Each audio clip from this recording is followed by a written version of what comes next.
Give its farewell walk and goodbyes. Let us welcome our reigning little Mr. CFC 2024, Mr. Kane Arquette Tibay.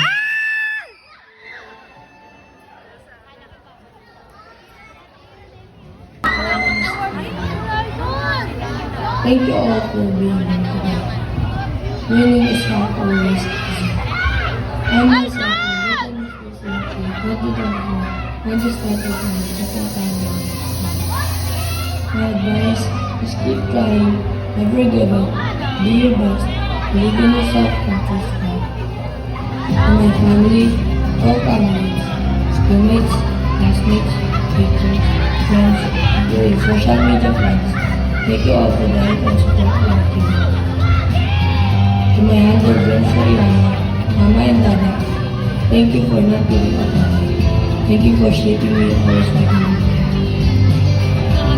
Transformation Center School for the judges, thank you for being here and creating this project for us to shine and learn. Thank you everyone for listening for the experience. It's an honor to share this journey with all of you. I've learned so much, grown so much, with a lot of friends, and made memories that will last a lifetime. Above all, thank you God for the guidance, strength, and lessons. Once again, I thank everyone who supported me and helped me. This is an amazing dream. For the new candidates, I wish you good luck. This is Kane Arquette Tibay, your little Mr. CFC 2024. Alright, thank you so much again to Mr. Kane Arquette Tibay. And now, let us welcome our little Mr. CFC 2025 is Ainang Gabriel Victorino. Congratulations.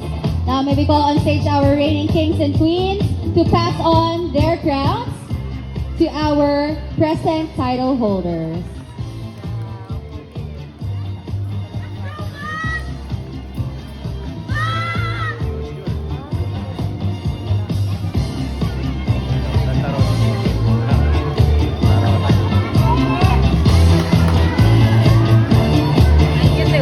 Now, our little Mr. CFC 2025 will receive a 50% voucher off from Starfinder Optical.